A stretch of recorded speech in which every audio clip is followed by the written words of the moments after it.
Well, hello and welcome to Soap Secrets. We are talking only Holby today, I'm afraid, because, Casualty. There isn't any this week, but we'll talk about that in a minute. Holby. Now, Victoria Wilson is joining me today. Hi, Victoria.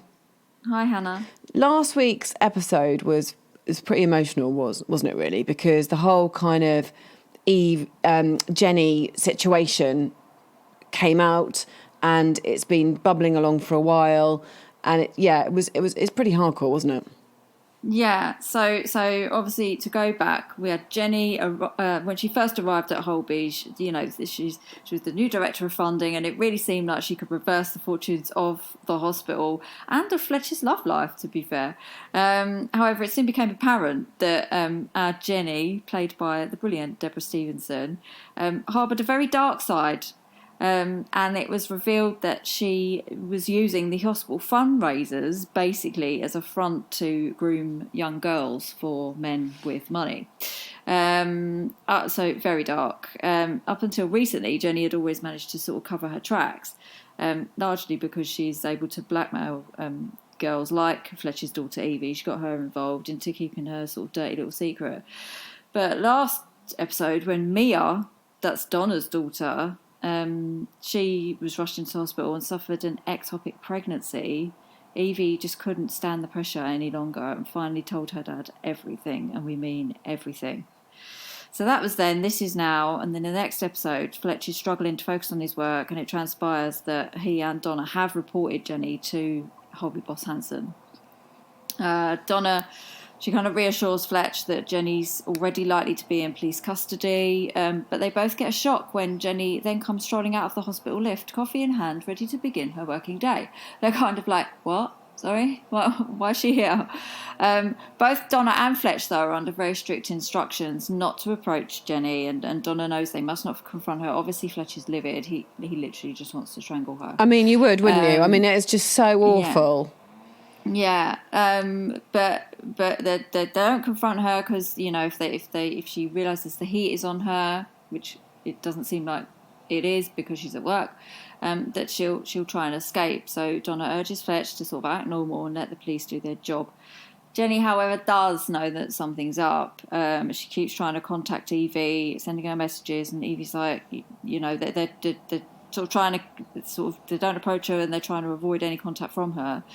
And when Jeni then learns that Mia is being transferred to St James's Hospital, i.e. as far away from Jeni as possible, Jeni really feels she's sort of losing her grip on her girls, inverted commas, and she sets the wheels in motion to leave Holby immediately. Good riddance, I want to say, to be honest with you. Well, but it's not going to end there, is it? I know it. No, well, she tries to get away. It's not going to be that easy. Oh, she just gets off with it. You know, these soaps do kind of have a duty to provide some sort of resolution in whatever form that might take. And she's basically tries to get away, and it turns out she's made plans to take Evie with her. She's like, "You're coming with me now." Obviously, that throws another dimension into the situation. Fletch and Donna are onto her, though, and it's not long before the police sirens can be heard in the distance. So Jeni legs it onto the hospital roof, and obviously I won't give everything away, but what follows is an epic showdown as Fletch comes face to face with his daughter's abuser, because let's face it, that's what she is. She really is. So, she really is. I won't say what happens, but I guess the big question that will be asked here is how far will a devoted father go in order to protect his child? Quite far, I'd say. Yeah. So yeah, it's a brilliant episode. Brilliant episode for that storyline. It's I just can't see how she can wriggle now. I mean, it's just there's just no way out. I would like to think. Well, she tries. I bet. And so obviously with Holby, at all the soaps, there's the big storyline, and that is the biggie, but there's lots of other stuff going on, isn't there? And we see a little bit of more into Eli's personal life, don't we? Yeah, we do actually. We find out something very private indeed about his private life, shall we say. Under the cosh from Jack, He sort of barking his name throughout the corridors of Darwin. Eli is very distracted at work when his wife Amelia turns up. This is the first time we've seen her, so we're finding a bit more about his background here. Anyway, it turns out the couple are undergoing IVF, and Amelia's impromptu visit is because she needs to obtain something rather vital, those inverted commas again, from Eli to continue the process. I think you know what I'm talking about here. And he's got until 2 p.m. to do it, so no pressure then. Eli admits to Amelia that with Jack barking orders at him, he's finding the whole situation incredibly awkward. But this doesn't sit well with Amelia. That, you know, we find out more about the story and how long they've been trying for a family and this, that, and the other. And she's just like, do you know what? This is like the most important thing. Seeing her husband so tied to his work, Amelia sort of wonders whether her husband wants a family at all. And it kind of leads to an intense heart-to-heart between the pair. And you're sort of left wondering, really, is Eli really ready to become a dad?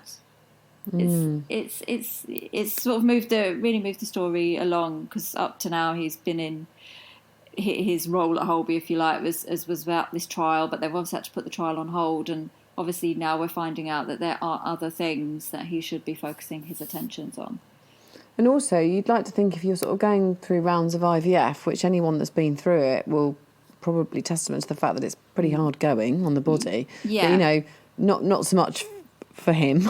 No. But you know, if you're going down that road, it's what you both want, you know? Yeah. It's a big decision. But he's obviously very preoccupied, and like I said, it doesn't help when you've got someone like Jack who's your boss, and obviously it is a sensitive topic. It doesn't seem like, from what we can gather, that he's told her sort of everything. Obviously he knows all about her brain tumour, but she doesn't know this about his personal life. So yeah, so yeah, it's just really awkward, and he it seems to be like he's just this person who wants to be the best. So his focus is on being the best surgeon, and when that happens, you just kind of let other aspects of your life slide. So it looks like that's what's happening here. And Josh and Ange. Yes. So while Eli is feeling the pressure of not being a father, it's clear that new dad Josh is pushing himself to be the doting dad to his newborn twins and a perfect partner to Ange. But a spanner is thrown in the works when Josh's mum, Elaine, turns up. Just to recap, she has MS, and Josh has basically been kind of acted as her carer this whole time, and then equally she kind of worries about her son as well. She's very protective of him. Obviously she's obviously eager as well to play the doting granny to her sort of newborn grandbabies, but she's come at the worst time, as Ange is looking to be discharged, and she needs to express milk because obviously the babies are still staying in the intensive care unit. As Josh politely sort of sends his mum packing, Elaine can see that he's just trying to be an amazing support for Ange, but she sort of starts to think he's really not coping, and she worries about him bottling things up. It's clear there's some fairly significant backstory here. Not too much is revealed, but there's little things that are said in relation to things that have happened in the past and blah, blah, blah. So all that will be revealed in the coming weeks. We discussed, didn't we, that we wondered where this storyline is going to go, and I very much think this is going to turn into Josh's story, is all I'll say at the moment. Yeah, and there's much more to him than we originally thought. Yeah, and, absolutely. One final thing. There's no casualty this week. We've already said that there's no casualty. But Lucky. Yes, yeah, just a brief Wakes mention. from her coma. Well, she sort of, they are extubating her, obviously the opposite of intubating. When they put you in a coma, they're taking her out today. Max is kind of leading the way, and she's got help with Louis to kind of bring her around out of her coma. There's a problem though. Her stats aren't quite what they should be.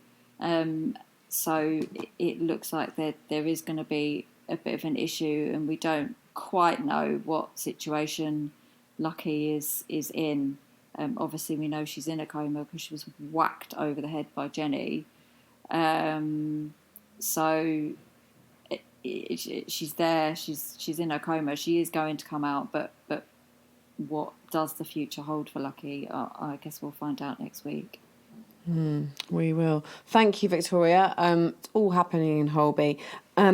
We will be back next week, and Casualty will be back as well. There's a Global Citizen live concert on Saturday night, which is why it's not on. But it will be back next week, and so will we. Thanks for listening.